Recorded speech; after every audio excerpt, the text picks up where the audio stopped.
Number one New York Times best-selling author Emily Giffin joins us. Good morning, Emily Giffin. Good morning, McGraw. The highlight of my tour, Boy. right here.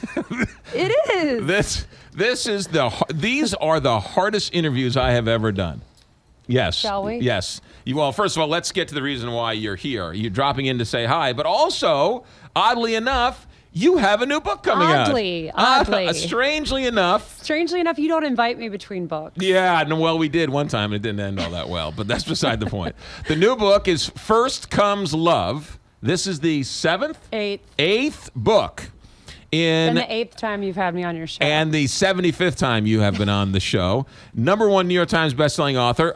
And her book, Where We Belong, was set here in St. Louis, which was a great read in and of itself. You're in it. The Kirby's favorite radio show is this show. And favorite character I ever created, listened to. I love Kirby. No, are you saying that for real? You like Kirby? Kirby's my favorite. Really? Maybe. I mean, it's hard to beat Darcy and Ethan in Something Blue. Right. But Kirby was my favorite. Kirby was a good one. And she needs a sequel. Kirby's, you've mentioned that. You have teased that before. Kirby's favorite restaurant in town is LaRusso's. So on the hill. Who can't go wrong there? All right, first, you're in town. First Comes Love just came out tonight. Book signing, book reading at St. Louis County Library. We're doing a Q&A together. We're doing a Q&A, yes, as we've done in the past. 7 o'clock, come one, come all. It'll be a whole lot of fun. A lot of fun. My signings are fun, don't you think? Your signings... They're more like parties. Your signings are great fun because you take the time to take every picture and sign every autograph and talk to everybody. But that's the fun part, really, because writing is so solitary, and then you go through a year and a half when you're just in your sweats and alone and frustrated. And then you go out into the world and see the readers, and that 90 seconds or 2 minutes or whatever it is with each person is meaningful. It really is. But it isn't just, I've seen you at these signings. You remember people. I do. I remember names better than faces, but when I look at the Post-it note, I do, and I have people who come back year after year and tell you, so nice. They tell you this. I had a story. My boyfriend broke up. My this broke up. My mom, my dad, my this, and you remember from year to year to stop the different stories. And then you're over there going, "Come on, sign the book, move it along." It's already been 6 hours. I got to get up in the morning. So I am. We should tell people that I found you. You found me. Doug Elgin called me up from the Mo Valley and said, I have a niece. She's a new author. Will you have her on the air? I said, fine, whatever. Nobody else will have her on the air. McGraw, please. It's not a natural fit with your demographic, but McGraw, please. She's desperate. What does she write? Female books. Okay, perfect. You looked at the cover. So you made me read the first two. Mm-hmm. I read them. I absolutely loved them. I never would have picked them up unless you told me to pick them up. That's not what happened. It's kind of what happened. No, I dared you. You said, you looked at the cover. You judged a book by the cover. Yes. You go, this is a girly book. Yes. You and I said, I challenge you to read it. Yes. I guarantee you will like it. Yes. I guarantee you will like it. That's what happened. And then I said, I dare you. Well, you were wrong. I challenged you, and you went on a cruise, didn't you? That's right. I went on an Alaskan cruise, and you texted me or emailed. You did. There was no text. There was no such thing as texting at the time. It was an email. It was email. You sent me an email, and you're like, Emily, I still have it. Yeah. It was a great... Hey, my driver, Bob. Hey, Bobby. Bob, don't get in the way of the camera. It was something borrowed, which they turned into a movie, which explained to me why every time this movie is on, including this past weekend, every time I'm flipping channels, I turn to the movie, and it's your scene in the movie. I find that hard to believe. It is. It is uncanny that is the... We're just that in sync. Something borrowed. The scene that I'm in, they say it's a cameo, but it's like... You steal the scene. Your scene. You are like Alec Baldwin in Glenn Ross. That's how good your cameo is. I'm sitting there on my bench reading my own book, which was my idea. That was clever. And I had to do like 11 takes, and there were no lines because I kept looking into the camera very needily and saying, how did I do? Wait, was it? The director was like, don't look into the camera. But it was Something Blue. It was the sequel. Well, I was reading, Something Blue. Right. That's a way of telling my readers that the second movie is coming, and it is coming. Oh, it is coming. Yes, it is. We'll get to that in a second. But it is uncanny that that's the scene I turn to every time I watch that movie. Do you watch it more than you watch Stand By Me? Our favorite movie of all time is Stand By Me. His and mine. Okay, sorry. Every time it's on, of course I switch to it, and every time I switch to it, I would say 85% of the time that scene's on. Are they making the sequel? They are. All right. Where are they in this? Is excellent. Okay. I wrote the first draft and they trashed it and they hired new screenwriters. It's excellent. I wish they would let the authors write the book. You know, I had a solid first draft. Yes. And I was a little upset. Like, I'll admit it, when they said we're going to bring, we're just to tweak some things, and I didn't have time because I had to finish this book. Right. And I read it, and it's better than mine. Really? I know. You have to say that publicly. But they're not going to write it. No, I wouldn't have to say that. But my novels are better than theirs. Is Molly novels. Smith doing the second one? She is. She is. Is it, all right, good. Molly Smith of The Blind Side, we should say. Blind She's Side, the director. right, and she did the first one. She did the first one. So are they filming? I mean, are they actors? Or no, the last version of the screenplay, the most recent version was like 5 versions. Right. Came to us last Tuesday, and actually one of the producers from Something Blue did my Q&A in New York City from my book launch and made the announcement that it's definitely happening. The script's going out to John Krasinski and Kate Hudson. Oh, beautiful. And, they're excited about... Yeah, because they're the 2 big players in this second one. Yes, and their chemistry is so good. Right. I mean, bad, good. What do you even call it? Right. They hate each other. I tell you what, at the end of Something Borrowed. it was great, and we'll get to this one. But what I really loved about it was, first of all, the writing is spectacular. Guilty as charged, biased, but it was great. It makes me every book I've read, you make me cry. Really? Yes, you do. Because I'm man enough to admit that. But the Something Borrowed and then Something Blue is the opposite version of the story. It's the other angle of the story. There's 2 sides to every story. And it was really very good. Get it? All right. So I was First Comes Love, which is why you're out, as opposed to us just babbling on the radio for no other reason. I picked this up when I was on vacation with my sisters. You didn't pick it up. I mailed it to you. You mailed it to me, yes, and I got it. Let's be clear. And early version, straight to McGraw. And like, I'm going on vacation. Where's my book? I'm like overnighted. And to your vacation house. To my vacation house, yes. Okay, sorry. And when I came back, my nieces were like, and my nephews were like, "Whoa, hey, you got a book here." I was like, well, Emily sent it to me. They thought it was like the coolest thing in the world. But I tried to read the first 2 chapters. They were so good and so touching, I had to put it down because the story hit so close to home. Right. Well, the prologue is very sad. And one of the things I did, the prologue takes place 15 years before the story, before the rest of the story. So I didn't want to have a really it's because it is tragic what happens, but then it's 15 years later, so I didn't want the story to be too bogged down in the recent events of grief, but it also just uncovers. We should set the stage slightly. Yes. I know fiction's sort of hard to talk about, right, and we won't have an extended book club because no one's read it but McGraw. Maybe my Uncle Doug. Hey, Uncle Doug. But it's about 2 sisters. They're both in their late 30s. They're both sort of at a crossroads in their life, examining their personal lives. Am I happy with this husband? Am I going to be a mother, et cetera? And at the same time, they're dealing with the 15-year anniversary that's coming up of the loss of their brother. Right.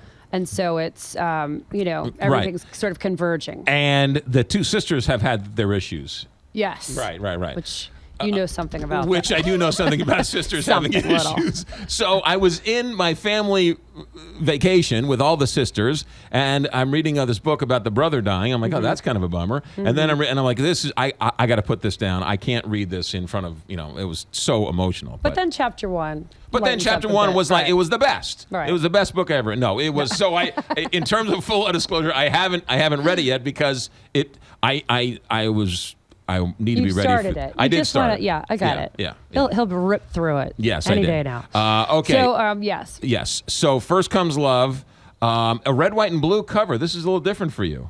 It is. Don't you like it though? I do like it. It was perfect this weekend. We really didn't do that on purpose for 4th of July. Why is this coming out so late in the summer? Is that just when they? It varies. Okay. Yeah. All right. Fair enough. Head to head with James Patterson this week. That's awesome. There's no other author that you should be even looking at. If you don't, oh, come on. If you don't, of all the books coming out this summer, this is one of them. First Comes Love. All right, can you stick around for another segment? I would love to. Ladies and gentlemen, her name is Emily Giffin. She's the #1 New York Times bestselling author.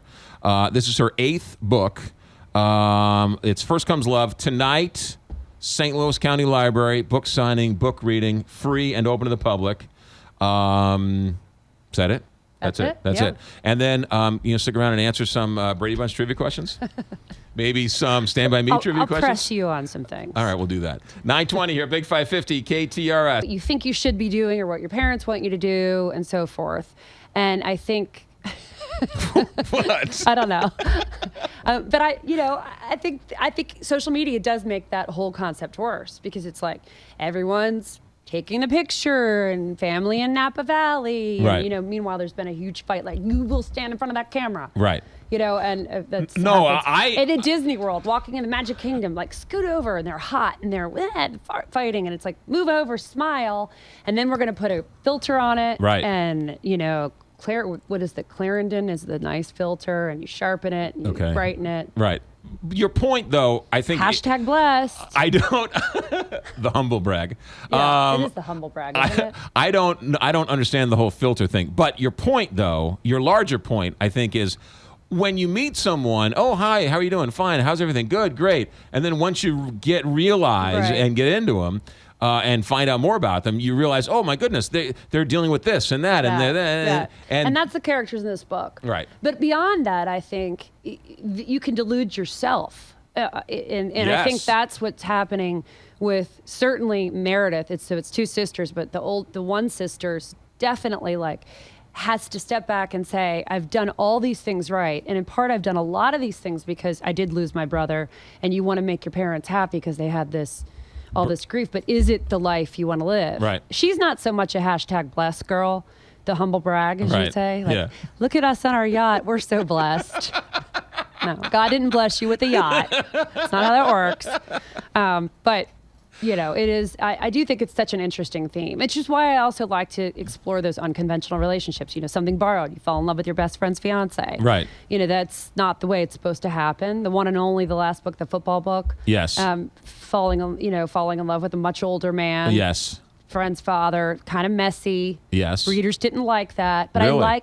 No, Yeah. they had a easier time accepting straight up cheating with your best friend's fiance than they did no infidelity, but the guy was much older. Right. That's really interesting. And not only that, you debate with your readers. They'll reach out to you and you challenge them. Well, I like to put my characters, who are basically good people, in unsympathetic situations and hope that the readers root for them in spite of what they're doing, because I think that's very much like life. Yes. But if you look around, and the people you're closest to are constantly messing up, and you don't just boot them. You try to reason with them, or like I always do with you. Yes. This is the worst. All right. Is Tim Duncan going to retire? Oh, I haven't talked to him in a little while. I was the basketball manager at Wake Forest. So, yes. I don't have the, To show you the mind of Emily Giffin. Emily, why did you go to Wake Forest? Because I had the job as the basketball manager. No. You are ruining, as a great storyteller, you're ruining the story. What? When did they tell you could be the manager of Wake Forest? Well, I think I wrote letters to the ACC basketball coaches. They were the most receptive because Wake Forest was in the basement of the ACC. Didn't you? But we had 3 McDonald's All-Americans coming in, so I knew we would be good. Hold on. No. See, again, you're burying the story. Okay, what's this? When you were 13 or 14, did you not meet the coaches of Wake Forest? Oh, yeah. Okay. You're going early on. Yeah. I thought you meant the mechanics of my junior year in high school. Yeah, no. Okay, so I was a Ralph Sampson fan. Yeah, super fan. My uncle, who's the commissioner of the Missouri Valley Conference now here in St. Louis, used to be at UVA when Ralph was there, became obsessed. Right. And then all of the, support players ended up at Wake Forest. So they the point guard. Again. I know it's a little convoluted. No, again. But when you were young, I had goals. Somebody #blessed. at Wake Forest, somebody at Wake Forest said, "Sure, you can be the manager of the team, right?" Correct. And how old were you when that happened? I was young. Like 13 or 14. Yeah, and then I reminded them. Okay, then you graduate from high school. Sent the letter. You go to Wake Forest, and you walk in the first day, and you're like, I'm your manager. And they're like, we don't know who you are. And you said 4 years ago, you guys said I could be the manager, so I'm the manager, right? Is that how it happened? Give or take. And I had my journal in the airport. You said 4 years ago I could be the manager. We did? Like 3.5. But it all worked out. You know what? Not a week. I don't keep in great touch with Tim Duncan. I do talk to him. Sure. But not a week goes by that I don't talk to someone associated with that program. The head coach, one of the players. You're still good friends with the coach, right? You're very good friends. Yeah. Well, now the coach is Danny Manning, and friends with him too, just from my Wake Forest ties. But Dave Odom was the coach at the time. Oh, I didn't know Danny Manning was the coach. Sports is like, you didn't? No. You're really following closely to Wake Forest basketball. Well, sports really I knew who the manager was in the 90s. She was hot. She was hot. With that perm. With the perm. All right. What other stories do we have of the Emily Giffin world? Tell me about your love affair with Stand By Me. You tell me about your love affair with Stand By Me. Well, first of all, is it true that you transcribed the entire script when you were young? It was the summer of 1959 when I first saw A Dead Human Being. No, wait. I was 12 years old when I first saw Dead Human Being. It happened in the summer of 1959, a long time ago, but only if you measure in terms of years. Rockin' Robin, Rockin' Robin. I could interject the soundtrack. All right. We quote the movie back and forth all the time. Give me your favorite. Annette's. Can we say that? Annette's are great. It's like the gun went off in the movie. You didn't expect that. You cannot quote that part. You can quote that part to me off the air. Give me a Pez. Cherry favorite Pez. No. That's the best movie. I love coming of age stories. Hey, Vern. Did Lard S have to pay to get into the competition? No, Vern. That's not the point of the story. No, Vern. They just let him. Oh, that's right. No, Vern. They just let him in. Oh, good story, Gordo. Good story. Good story. Hey, what you really need to do is why don't you have Lard S run away and run the Texas Rangers or something good like that? You have his mannerisms down, which is a little bit scary because he's kind of the misfit. I can't think of everything. I brought the comb. I can't think of everything. What was the name of the radio personality who was the judge at the pie eating contest? Oh, Bob Cormier. Very good. Very good. From the Racks and the Stacks, it's the best on wax. How about another double golden oldie twin spin sound sandwich from the Big 550 KTRS? Oh my gosh, I almost choked on Bob Cormier. All right, what else we got? Anything else? What else? Okay, the Pirates cards. The Pirates and Cardinals. Yes, night. Your children, your twins. You have 3 kids. Edward and George and Harriet, but all 3 of them are kind of Pirates obsessed. Right, and so they're flying in, not for my book event, but for the baseball game tomorrow. And so we're going to the game with them tomorrow. They're coming to the event at the public library. Do that plug again. Okay. Tonight, 7 o'clock. Yes, dear. 7 o'clock, St. Louis County Library. And then, tomorrow I have to fly off to Houston for the rest of my book tour. Yes. But they're staying back to go to the game, and you're gonna go. I have been invited to attend the game with your children. Yes. And you've had them on the air before. They have been. They were Pirate fans. They said they were -11 the last time. When the Pirates and the Cardinals were in the playoffs, and we had Pirate fans on, these 2 twins, they were 9 years old. How old are they? Like that. How old are they now? They're 12. 12. So it was a good 2-3 years ago. And I asked them when was the last time the Pirates were in the playoffs, and they said they were -11. To which we got a call from ESPN, and they said, we want that clip. I was like, okay, fine. It's the cutest thing I've ever heard. Pirate fans, they were -11 the last time they were in the playoffs. All right. First Comes Love. Do you have the next book already planned? It's set back in St. Louis. Put on your seatbelt. Oh, is it a sequel? Maybe. I think it might be time to re-explore Kirby. You really like that Kirby. I do. Yeah. That was the Peach book. Yeah. That was two books ago. That was really because we it was all research here for that. We did do research there. Yes. Which is why I set at LaRusso's and met him. Right. Met Rich. Great guy. Yes. And every time I go in there, I say this is Kirby's favorite restaurant. Kirby's favorite restaurant. Kirby's favorite restaurant. Where else did we go? We actually picked out her house. Yes, we were in South St. Louis. We were by Francis Park. And I'm like, that's where Kirby lives. That's her bedroom window. And then you took pictures. Not creepy at all.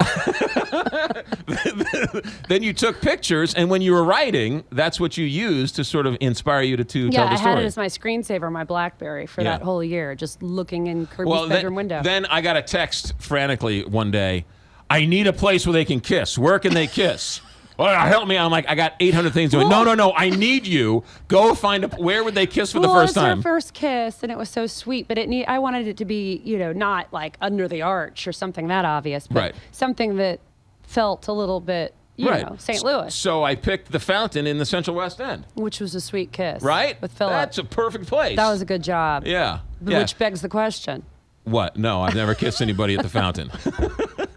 And then I think they had their first date right there too, didn't they? Right in that area. I don't remember. I remember. I read it. It was a great book. You remember Bob Cormier from Stand By Me 20 years ago, but you can't remember the book he wrote. Ladies and gentlemen, this is just some of the comedy stylings you'll be hearing tonight at the St. Louis County Library. First Comes Love. It is the next book, the 8th book of our favorite, Emily Giffin, New York Times best-selling author of Something Borrowed. Number 1 New York Times best-selling author of about a half a dozen books. Emily Giffin. Thank you, McGraw. You're a trip. This is the highlight of my tour right here. Forget the Today Show. Are the kids listening? They're flying to St. Louis. Oh, okay. So they'll send the clip later. They'll send the video. All right. Okay. All right. You're going to go sign some books. I am, and I'll see you tonight at the library. I'll see you tonight at 7 o'clock. What color are you wearing? Let's coordinate.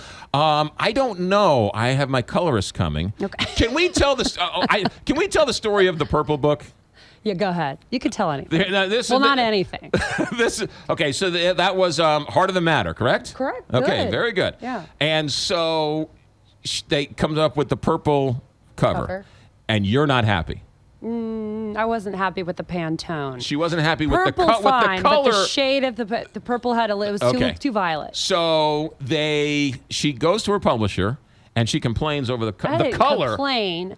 I pleasantly suggested that we take some of the violet out of the. Yes. Yeah. And so the publisher's like, this is the last thing we need to worry about. We've got 18,000 other things to worry about, and you keep complaining. You keep gently explaining to them that this is the wrong color. It makes a difference. I mean, look how pretty this one is. It makes a difference. I'm not arguing with you. And I'm just telling the story. Okay, go ahead. So then, finally, for the paperback, you have an insane memory. I have an insane memory. Well, mine's like incomparable. Yes, but you yours are. is like right up there with mine. So for the paperback. Right. So you go to them and you say, we need purple 172. It was like a very specific from the Pantone color wheel. Right, 172. So it's like there's, if you don't know Pantone, there's like 300, 400 purples. Right? And so she 500 purples. So I said what I wanted, and they kind of blew me off, and then the paperback came up. So the paperback comes back. I take your punchline. The paperback comes back. So they decide to appease her with hiring the world's most famous colorist. What they did was they never really took my first suggestion. They said it's gone to print. The ship has sailed. Right. Then they say we want to tweak the paperback, and they say purple 172C uncoded. And I'm like, oh my gosh. This is insane. They hired a colorist to pick the purple color for you. The colorist is the person who covers my gray. Well, whatever, marketer or whatever they. But whoever, the head of the graphic design department. Whoever picks color for the company picked it to the same color you picked, the same number. And this is one of the many things I love about McGraw. Mm-hmm. Because that mattered to me.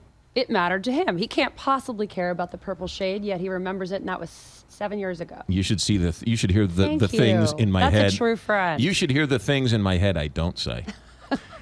Tonight, 7 o'clock, book signing, book reading. If you like this, you'll wait till tonight. You'll love it. First Comes Love. Go out and buy it and read it. It's a great book. Buy it for a friend. Get it tonight. Download it. We'll sign it for you. McGraw will sign it for you. I will sign it for you. You betcha.